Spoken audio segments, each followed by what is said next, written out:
ഇതിപ്പോൾ ഞാൻ പറയുന്നത് എന്താ വെച്ചാൽ ഇതിപ്പോൾ കേരളത്തിലെ ഇപ്പം സലഫികളുടെ മാത്രം അല്ല, ലോകത്തുള്ള മക്കത്തും മദീനത്തുള്ള ലോകത്തുള്ള സലഫി പണ്ഡിതന്മാരുടെ പിന്നെ ഇന്ന് ജീവിച്ചിരിക്കുന്നതും പിന്നെ തുടങ്ങിയ ഒട്ടനവധി ആലു ഷെയ്ഖ്, അതുപോലെ തന്നെ ഇബ്നു ബാസ്, ഷെയ്ഖ് ഇബ്നു ബാസ്, ഒട്ടനവധി മക്കത്തും മദീനത്തുള്ള വലിയ വലിയ പണ്ഡിതന്മാരുടെ അഭിപ്രായമാണ്. കാരണം അവിടെ നിന്നുള്ള പുസ്തകങ്ങൾ ഇവിടെ വരുന്നുണ്ട് മലയാളത്തിൽ. പക്ഷേ ഇത് ഷിർക്കാണെന്നൊക്കെ അവരുടെ വാദം. അപ്പോൾ നമ്മൾ ആ പറയുന്ന ആൾക്കാരൊക്കെ ഞങ്ങളൊരൊറ്റ വാക്കിൽ ഉൾക്കൊള്ളു. മുഹമ്മദ് ബിൻ അബ്ദുൽ വഹാബ് എന്ന് പറയുന്ന ആളുടെ തൗഹീദും വിശദീകരണവും കേട്ടവർ വഹാബികൾ എന്ന് പറയും. അവരിൽപ്പെട്ടവരെ ഈ പറഞ്ഞ എല്ലാ തങ്ങളുമാപ്പാരും. ഒരുപാട് ആളുകളെ എണ്ണിയിട്ടൊന്നും കാര്യമില്ല. ആരെണ്ണിയാലും മുഹമ്മദ് ബിൻ അബ്ദുൽ വഹാബ് തൗഹീദിനെ വികലമാക്കിയിട്ട് അടിസ്ഥാനപരമായി തൻ്റെ തൗഹീദിനെ വികലമാക്കിയ ഭാഗം ഞാൻ പറഞ്ഞു. അതിൽ വിശ്വസിച്ച് എഴുതിയവരവരൊക്കെ, അതിൻ്റെ ഒക്കെ പുസ്തകങ്ങൾ എൻ്റെ കയ്യിലുണ്ട്. നിങ്ങൾ പറയുന്ന ഇബ്നു ബാസിൻ്റെ പുസ്തകം, നിങ്ങൾ പറയുന്ന ആൾക്കാരൊക്കെ പുസ്തകം, ഇന്ന് ജീവിച്ചിരിക്കുന്നവരൊക്കെ വഹാബികൾ എന്നാണല്ലോ ലോകം തന്നെ അവരെ വിളിക്കുന്നത്. സെലഫികൾ എന്ന് വിളിച്ചാലും ലോകം അവരെ വിളിക്കുന്ന പേരെന്താ? വഹാബികൾ. വഹാബികൾ എന്ന് വിളിക്കുന്നത് എന്തുകൊണ്ടാ? മുഹമ്മദ് ബിൻ അബ്ദുൽ വഹാബിൻ്റെ അനുയായികൾ. അപ്പോൾ മുഹമ്മദ് ബിൻ അബ്ദുൽ വഹാബ് പഠിപ്പിച്ചത് എവിടം വരെ പോകും? ഇബ്നു തീമിയ എന്ന് പറയുന്ന ഡമാസ്കസിലെ പണ്ഡിതൻ ഹിജറ 8-ാം നൂറ്റാണ്ടിന്റെ ആരംഭത്തിൽ 700-ൽ പറഞ്ഞിടം വരെ പോകും.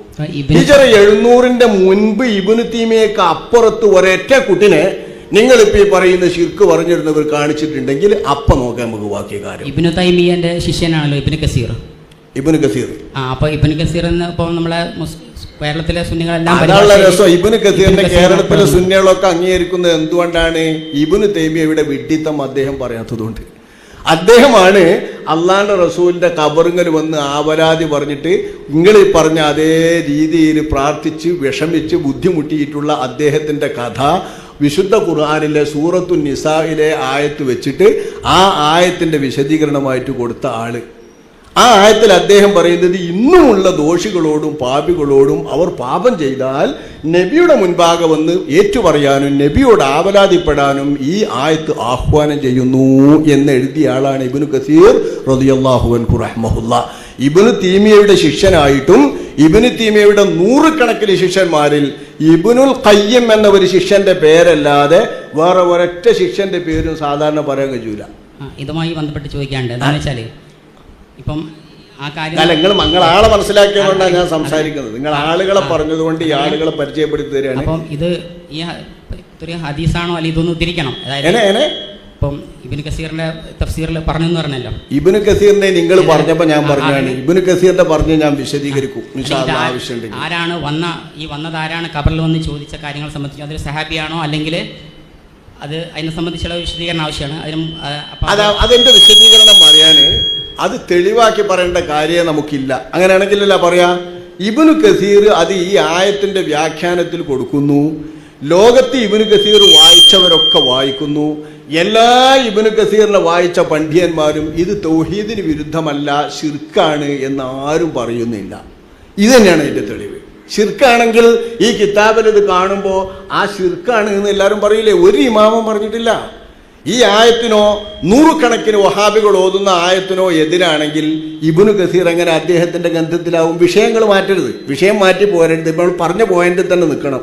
നമ്മളിപ്പോൾ സംസാരിച്ചത് നിങ്ങൾ ഇബ്നു തീമിയനെ വരെ പറഞ്ഞപ്പോൾ ഇബ്നു തീമിയ വരെയൊക്കെ ഇതിന്റെ പരിധിയുള്ളൂ, അതിന്റെ അപ്പുറത്തില്ല എന്ന് ഞാൻ പറഞ്ഞു. അപ്പം നിങ്ങൾ ഇബ്നു തീമിയയുടെ ശിഷ്യനാണല്ലോ ഇബ്നു കസീറിന് ഉദ്ധരിച്ചു. ആ ഇബ്നു കസീറിനെ ഞാൻ പരിചയപ്പെടുത്തി. ഇബ്നു കസീർ ശിഷ്യനാണെങ്കിലും അദ്ദേഹം സുന്നിയ, നല്ല തൗഹീദും നല്ല ശിർക്കും പഠിച്ച ആൾ. ഇബ്നു തീമിയയുടെ തൗഹീദും ശിർക്കും അയാൾ ഉൾക്കൊണ്ടിട്ടില്ല. അദ്ദേഹം മാത്രമല്ല, ഇബ്നു തീമിയക്ക് എത്ര ശിഷ്യന്മാരുണ്ട് അദ്ദേഹത്തിന്റെ കാലത്ത് എത്ര ശിഷ്യന്മാരുണ്ടാവും ഒന്ന് നിരൂപിച്ചോ കാണികൾ. ഇബ്നു തീമിയെ പോലുള്ളൊരു പണ്ഡിതന് എത്ര ശിഷ്യന്മാരുണ്ടാവും? എത്ര ആളുകൾ അവരുടെ കാലത്ത് ഗ്രന്ഥകാരന്മാരുണ്ട്. ആ ഗ്രന്ഥകാരന്മാരുടെ കൂട്ടത്തിൽ ദഹബി ആ കൂട്ടത്തിൽ ഒന്നാണ്. ഇങ്ങനെയുള്ള നിരവധി വലിയ പണ്ഡിതന്മാരുടെ കൂട്ടത്തിൽ ഇബ്നുൽ ഖയ്യിം എന്ന ഒരൊറ്റ ശിഷ്യൻ മാത്രമേ ഇബ്നു തീമിയയുടെ ശിർക്ക് തൗഹീദിന്റെ വാദം അംഗീകരിച്ചിട്ടുള്ളൂ. ബാക്കി ആരും അംഗീകരിച്ചിട്ടില്ല. നിങ്ങൾ ഇവിടെ തന്നെ വരണം. ഏതുവരെ തന്നെ അള്ളാന്റെ കേൾവിമ തന്നെ വരണം. അതാണ് സംശയം തീരേണ്ടത്. ആ പോയിന്റ് അത് മാത്രം. അത് സംസാരിക്കും. സൃഷ്ടികൾക്ക് കൊടുത്ത കഴിവുകൾ പൂച്ചക്ക് രാത്രി കാണാനുള്ള കഴിവുണ്ട്. പൂച്ചക്ക് ഇപ്പം രാത്രി കാണാൻ കഴിവുണ്ട്. ഓരോ മൃഗങ്ങൾക്കും അള്ളാഹു വ്യത്യസ്ത, മലക്കുകൾക്കും ജിന്നുകൾക്കും മനുഷ്യർക്കൊക്കെ വ്യത്യസ്ത കഴിവുകളാണ് കൊടുത്തിട്ടുള്ളല്ലോ. അപ്പൊ എന്നാലും ആ കഴിവിനൊരു പരിധിയുണ്ട്, കേൾക്കാനൊരു പരിധിയുണ്ടല്ലോ. ആരാ പറഞ്ഞു പരിധി ഉണ്ടെന്ന്? ആരാ പറഞ്ഞു? അതൊക്കെ നിങ്ങൾ തെറ്റായി മനസ്സിലാക്കി വെച്ചതാണ്. അല്ല, ഞാൻ ചോദിക്കട്ടെ, നിങ്ങൾ തെറ്റായി മനസ്സിലാക്കിയിട്ട് അതൊക്കെ നമ്മളെ കൊണ്ട് സമ്മതിപ്പിച്ചിട്ടുണ്ട് എന്ന് പറഞ്ഞു പോകരുത്. അതല്ല ചോദിക്കും. അതായത് അള്ളാഹുവിന്റെ റസൂല് രാവിലെ നമുക്ക് എഴുന്നേൽക്കുന്നത് മുതൽ രാത്രി ഉറങ്ങുന്നവരെ ഒട്ടനവധി പ്രാർത്ഥനകൾ പഠിപ്പിച്ചിട്ടുണ്ട്. ഇതെല്ലാം അള്ളാഹുമ്മ അല്ലെങ്കിൽ റബ്ബന എന്ന് പറയുന്ന പ്രാർത്ഥനകളാണ്. ഏതെങ്കിലും ഒരു പ്രാർത്ഥന അള്ളാഹു അല്ലാത്തവരോട് റസൂലുള്ളാഹി സ്വല്ലല്ലാഹു അലൈഹി വസല്ലമ നടത്തി എന്ന് അത് ആധികാരികമായി ഈ കേൾവി കഴിഞ്ഞോ? ഈ കേൾവി കഴിഞ്ഞു. ഈ കേൾവിന്റെ പോയിന്റ് കഴിഞ്ഞിട്ട് ഞാൻ ആ വിഷയത്തേക്ക് കിടക്കാം. കേൾവിന്റെ വിഷയം പറയും. നിങ്ങൾ പറയേണ്ട പോയിന്റ്, നിങ്ങൾക്ക് ആകെ കിട്ടേണ്ടത് അള്ളാഹു അല്ലാത്തവരോട് പ്രാർത്ഥിക്കുന്ന വകുപ്പാണെങ്കിൽ ഇൻഷാ അള്ളാഹ് അതിന് സമയം വരുമ്പോൾ നമുക്ക് പറയാം. വിഷയം ഒരു ധാരാളം ഉണ്ടല്ലോ. എല്ലാ ക്ലാസ്സിനും നിങ്ങൾ പങ്കെടുക്കണം. നിങ്ങൾ പേരെന്താ? അബ്ദുൽ നാസർ. അബ്ദുൽ നാസർ സാഹിബ് എല്ലാ ക്ലാസ്സിലും പങ്കെടുക്കണോ? ഇവിടെ നടക്കുന്ന ഈ തൗഹീദ് ശിർക്കിന്റെ വിഷയം പറഞ്ഞു തീരുവോളം പങ്കെടുക്കണോ? ആ വിഷയത്തിൽ നമുക്ക് എത്തുമ്പോൾ ഇൻഷാ അള്ളാഹ് ശരിക്കും ആയത്തുകളും ഹദീസുകളും പ്രമാണങ്ങളും തന്നെ തരാം. ഇപ്പം നിങ്ങളൊരു തെറ്റിദ്ധാരണ, അള്ളാഹുവിൻ്റെ കേൾവിയും സൃഷ്ടികളുടെ കേൾവിയും തമ്മിൽ താരതമ്യപ്പെടുത്തിയിട്ട് സൃഷ്ടികൾക്ക് ഔലിയാക്കൾക്ക് അള്ളാഹുവിൻ്റെ കേൾവി ആരോപിക്കലും വരുന്നുണ്ട് എന്നാണല്ലോ. അവിടെ തന്നെ ഒന്ന് നല്ലോ മനസ്സിലാക്കി ആ പോയിന്റ് നമുക്ക് തിരിഞ്ഞ് മനസ്സിലാക്കി പോകണം. അങ്ങനെ അതൊന്ന് പറയും, അവിടെ ഒതുങ്ങി നിന്ന് സംസാരിക്കും.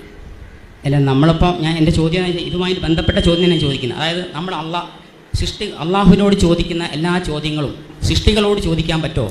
അതൊക്കെ ഒരു പടി തവണ ചർച്ച ചെയ്യുന്നതാണ്. അത് നമുക്ക് ചർച്ച ചെയ്യാം. ഈ വിഷയം ഒന്ന് പറയും. ഈ വിഷയത്തിൽ നമ്മൾ സംസാരിച്ചതുണ്ടല്ലോ.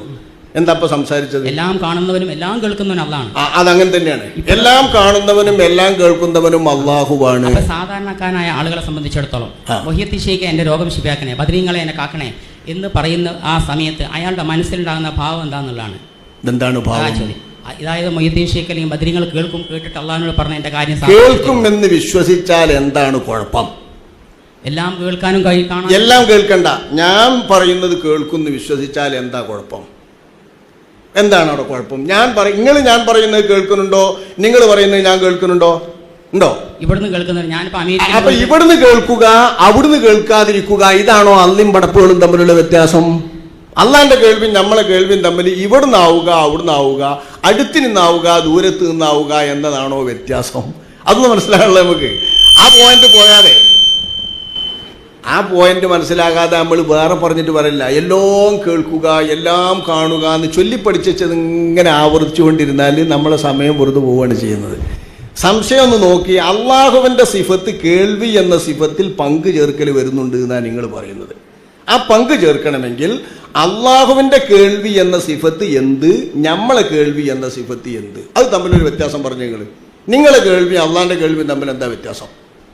ഒറ്റ പോയിന്റ്. നിങ്ങളെ കേൾവി അള്ളാഹിന്റെ കേൾവി തമ്മിൽ വ്യത്യാസം, വേറെ ഒന്നും വേണ്ട.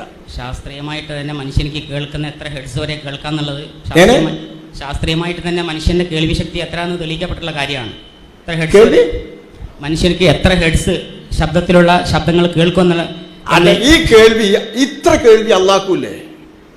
ഇത്ര ഡെസിബിൾസ് ശബ്ദത്തിയാൽ ഈ ഇത്ര ഡെസിബിൾ ശബ്ദം കേൾക്കും എന്ന് നിങ്ങളുടെ കേൾവി പറയുന്ന കേൾവി അള്ളാഹുവിനും ഇല്ലേ?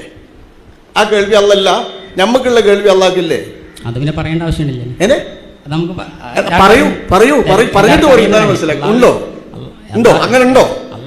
എല്ലാം കേൾക്കുന്ന കൂട്ടത്തില് നിങ്ങൾ കേൾക്കുന്ന ഡെസിബൽ ശബ്ദത്തിൽ, നിങ്ങൾ കേൾക്കുന്ന ദൂരത്തിൽ അള്ളാഹു കേൾക്കുമോ? ഇല്ലേ? കേൾക്കും. എന്നിട്ട് ആ അള്ളാഹുവിന്റെ ആ കേൾക്കലും നിങ്ങളുടെ കേൾക്കലും തമ്മിൽ എങ്ങനെ വ്യത്യാസം വരും? ശിർക്കായില്ലപ്പത്. ഇത്ര ഇപ്പൊ നിങ്ങൾ കേൾക്കുന്ന ഡെസിബൽ എത്ര ശബ്ദം വന്നാലാ, എത്ര ഡെസിബൽ വന്നാലാ നിങ്ങൾ കേൾക്കുക? ശാസ്ത്രീയമായിട്ട് എത്ര വന്നാലും 20 ഹെർട്സിന്റെയും 20,000 ഹെർട്സ് അത്ര ശബ്ദത്തിൽ അള്ളാഹു തആല കേൾക്കൂലേ? അള്ളാഹുവിന്റെ അതേ കേൾവി നിങ്ങൾക്കുണ്ട് എന്ന് പറഞ്ഞിട്ട് ഇത് ശിർക്കാവുന്നില്ലല്ലോ, പങ്കു ചേർക്കലാകുന്നുണ്ടോ? അള്ളാഹുവിന്റെ അതേ കേൾവി അല്ലല്ലോ ഇത്. അതേ കേൾവില്ലേ? അത് കേൾവില്ലേ? ആ പോയിന്റിലെ കേൾവി ഉണ്ടോ? അത് കേൾക്കും. അത് കേൾക്കും, ഇതും കേൾക്കും. പക്ഷേ നിങ്ങൾ കേൾക്കുന്നതും അള്ളാഹു കേൾക്കുന്നതും ഒരുപോലാണോ? ഈ കേൾവി, ഈ പറഞ്ഞ ദൂരത്തെ കേൾവി, ഈ പറഞ്ഞ ശക്തിയുള്ള ശബ്ദത്തിന്റെ കേൾവി നിങ്ങൾ കേൾക്കുന്നതും അള്ളാഹു കേൾക്കുന്നതും ഒരുപോലാണോ? അല്ല. എന്താ വ്യത്യാസം? വേണ്ട, എളുപ്പമുണ്ട്, വേഗമുണ്ട് സംഗതി മനസ്സിലാകാൻ. അള്ളാഹു നമുക്ക് കേൾവി ശക്തി തന്നിട്ടുണ്ട്. തരുന്നു. അത് ഞാൻ തിരുത്തി തരികയാണ്. നിങ്ങൾ തന്നിട്ടുണ്ടെന്ന് പറഞ്ഞോളി, തെറ്റാണത്. തരുന്നു. ആ തരുന്ന കേൾവി ശക്തി നിങ്ങൾക്കോ? നിങ്ങൾ തന്നു എന്ന് പറഞ്ഞോ, ഞാൻ തരുന്നു എന്ന് പറയാം. ഞാൻ കേൾവി സംഭവിക്കേണ്ടെന്ന് ഓർത്തിട്ടാണ് ഞാൻ തരുന്നു. അത് നമുക്ക് പിന്നെ ചർച്ച ചെയ്യാം. തരുന്നു തന്നു എന്ന് പറഞ്ഞത്. അപ്പം ഇതൊന്ന് പറയും, നമ്മൾക്ക് തന്ന ഈ കേൾവി ശക്തി തന്നതാണ് അള്ളാഹുവിൻ്റെതോ? അള്ളാഹുവിൻ്റെതോ? അള്ളാഹുവിന്റെ സ്വയം. അപ്പൊ സ്വയം ഉള്ള കേൾവി അള്ളാഹുവിൻ്റെതും അള്ള തന്നത് നമ്മുടേതും. ഇതല്ലേ വ്യത്യാസം? ഇതല്ലേ വ്യത്യാസം? അല്ലേ? ആണല്ലോ.